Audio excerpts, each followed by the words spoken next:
Tester la technologie pour gagner sa vie révèle des aspects intéressants dont peu parlent. On apprend assez tôt que cher ne veut pas toujours dire meilleur parce qu'on commence à remarquer de petits signes cachés de fiabilité dans les produits. Parfois c'est sans tard, ces appareils technologiques en sont des produits phares à prix élevés, mais parfois non. Je vis cela constamment en testant des téléviseurs pour gagner ma vie. Mais malgré le fait d'être constamment entouré de technologies de pointe, quand je regarde autour de ma propre maison, la moitié des choses que j'utilise n'en font pas partie.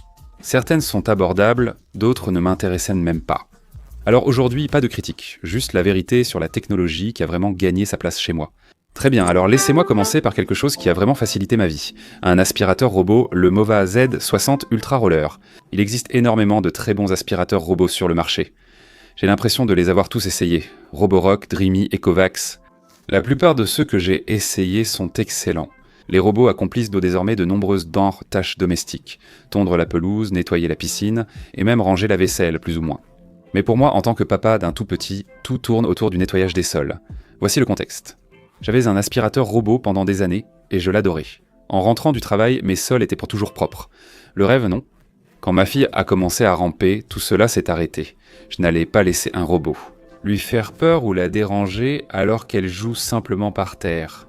Mais maintenant qu'elle est plus grande et qu'elle court partout, elle est beaucoup plus susceptible de courir après l'aspirateur que d'en avoir peur. On sait bien qu'il était temps de réessayer avec un nouvel aspirateur robot, celui qu'on testait au studio. Après quelques semaines, je l'ai ramené chez moi. Ce qui est cool, c'est qu'il grimpe facilement sur des objets d'environ 8 cm. Des jouets, baguettes magiques et poupées traînent partout chez moi. Je ne sais pas pour votre tout petit. Il les contourne simplement, ou alors il va tout simplement grimper par-dessus. Aucun souci, inutile de ranger avant que votre aspirateur robot ne commence à travailler. Et écoutez, je connais la réputation de ces aspirateurs robots combinés avec fonction serpillière. Ils ne fonctionnent presque jamais bien, n'est-ce pas ? Celui-ci fonctionne vraiment, c'est pourquoi je l'ai ramené. La puissance d'aspiration a été excellente pour nos parquets, tapis et carpettes. Le rouleau de la serpillière renouvelle l'eau en continu au lieu d'étaler l'eau sale sur le sol. Ma fonctionnalité préférée, pourtant, c'est probablement la chose la plus bête qu'il fait, le capteur Light Detection and Ranging sur le dessus. Il monte et descend pour passer sous un canapé ou une commode sans se coincer. C'est le genre de chose à laquelle on ne pense pas avant de l'avoir. Et maintenant, je ne peux vraiment pas imaginer avoir un aspirateur robot qui n'a pas cette fonctionnalité. Maintenant, si cela vous intéresse, je vais mettre les liens pour celui-ci dans la description, ainsi que bien sûr tout le reste mentionné dans cette vidéo. Je veillerai aussi à ajouter des recommandations pour d'autres produits que j'ai testés, en dehors de cette liste, pour chaque catégorie. Poursuivons la liste en évoquant l'appareil technologique le plus essentiel chez moi, ma cafetière. Écoutez, j'ai été un inconditionnel de Nespresso pendant des années. Je pensais que c'était vraiment tout ce dont j'avais besoin. Petite, simple et compacte, c'était parfait pour moi. Mais en vivant dans le sud de la Californie, bien sûr, j'ai beaucoup d'amis qui sont passionnés par les cafés sophistiqués. Un café sophistiqué qui ressemble à un kit de chimie sur la table. Honnêtement, je n'ai pas envie de faire ça chaque jour, surtout avec un tout petit. C'est là que j'ai découvert le X-Bloom Studio. C'est une machine 3 en 1. Elle a un moulin, une cafetière et une balance, tout en un. La qualité de fabrication de cet appareil est vraiment excellente. Ce n'est pas juste un gadget de cuisine qui va tomber en panne au bout de 6 mois. Elle automatise la technique du café filtre, offrant le même résultat sans rester 10 minutes avec une bouilloire à bec long. Je peux quand même avoir l'impression de profiter d'une bonne expérience café sans avoir à faire toute la mise en scène. Vous pouvez désormais moudre vos propres grains grâce à un récipient magnétique pratique pour les peser et les moudre. Ou faites comme moi, utilisez leur dosette pré-emballée pour limiter le désordre. L'application qui l'accompagne est excellente, ce qui est rare pour ce type de produit. Vous pouvez régler, enregistrer les recettes, ajuster le temps de lever ou simplement appuyer sur un bouton et partir. Ça aide aussi qu'il ait un bon look sur le comptoir tout en restant assez minimaliste. Il peut donc se fondre dans la cuisine sans attirer l'attention sur lui. Très bien, donc pendant qu'on parle des choses qui fonctionnent bien en arrière-plan, parlons de l'installation de la maison intelligente. Donc maintenant, j'utilise Apple pour à peu près tout sauf pour la maison connectée, et j'utilise Google depuis vraiment longtemps maintenant, et j'ai été à 2 doigts de passer à HomeKit plusieurs fois. Ce qui m'a surtout retenu dans l'écosystème Google, aussi surprenant que cela paraisse, c'est le Nest Hub 2e génération. Je sais que cet appareil a environ 4 ans. Si Apple sortait un HomePod avec un écran, je passerais immédiatement à tous les produits Apple. Mais ils n'en ont pas. Le Nest Hub fait partie des appareils technologiques mentionnés plus tôt. Ce n'est ni le plus récent, ni le plus cher, mais il est fiable et fonctionne bien. J'apprécie l'horloge numérique et le contrôle de mes lumières connectées. J'aime qu'il m'affiche la météo, et c'est particulièrement utile pour voir qui est à la porte. Ce n'est pas l'appareil le plus récent chez moi, mais il est très fiable, ce qui, en parlant de fiabilité... Parlons de ma sonnette. Nous utilisons aussi la sonnette Google Nest. C'est celle qui fonctionne sur batterie. J'ai choisi celle-ci parce que je fais déjà partie de l'écosystème Google, n'est-ce pas? Mais chez nous, on ne peut pas percer dans le mur à côté de la porte. C'est à cause d'une règle agaçante de la copropriété. Impossible d'installer la version filaire, on prend donc la version sans fil avec une pince. J'aimerais juste que la batterie tienne plus longtemps, car je dois la recharger toutes les quelques semaines. Si elle durait plus d'1 mois, je serais bien plus satisfait. C'est beaucoup demandé à ces sonnettes caméra compactes, mais leur design simple fonctionne comme prévu. Je sais qu'il existe des sonnettes plus avancées et un peu plus sophistiquées, mais si jamais je passe à HomeKit, je regarderai certainement ces options. Mais pour l'instant, celle-ci fait le travail. Ce Google Hub contrôle tout notre éclairage et j'ai toujours été fan de Philips Hue. Je les ai depuis si longtemps que je devais les acheter aux Apple Store, à l'époque où ils n'étaient vendus que là-bas, vers 2012 ou 2013. Ça fait longtemps. Récemment, j'ai voulu remplacer ces vieilles ampoules, mais elles sont devenues trop chères au fil des ans. Une ampoule couleur coûte $50, donc il faut dépenser des centaines pour une pièce. On m'a parlé de Govee et ma femme veut qu'on l'adopte. Elle en a assez de Hue et voulait des options plus ludiques pour notre fille. Après avoir testé quelques lumières Govee, j'ai été soulagé en sachant que ma femme et mon portefeuille seraient bien plus heureux. Elles étaient non seulement moins chères, mais aussi très bonnes. Pour moi, l'essentiel avec l'éclairage intelligent était la précision des couleurs et de la température, d'où ma fidélité à Hue. Les ampoules intelligentes bon marché que j'ai généralement croisées avaient toujours un rendu horrible. Elles étaient soit trop bleues, soit trop orange, ou avaient une étrange teinte verdâtre. Govee a parfaitement réussi la température des couleurs, avec des blancs justes et un prix 2 fois moins cher. J'ai également acheté leurs lampes sur pied pour le salon.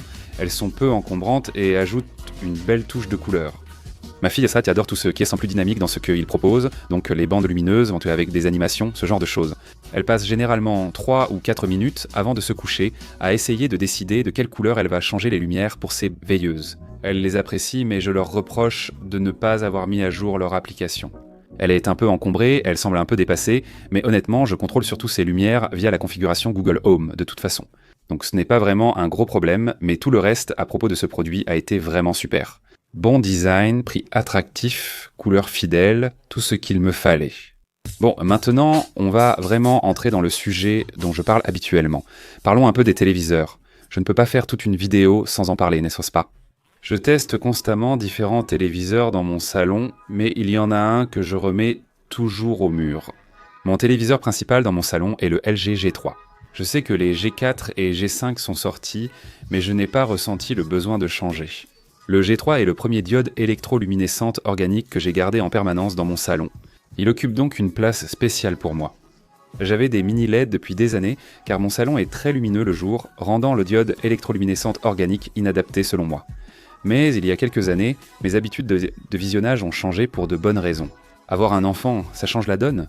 Je suis passé de regarder la télé, normalement pendant la journée, à la regarder le soir, après que ma fille soit couchée. Je me suis dit qu'il était temps de passer à le diode électroluminescente organique et j'ai acheté le G3 un an après sa sortie. Le imagerie à grande gamme dynamique est incroyable, la mise à l'échelle est excellente, les jeux sont éclatants. C'est absolument parfait. Il a l'avantage d'être suffisamment lumineux pour regarder la télé en plein jour et gère bien les reflets, même dans mon salon très ensoleillé.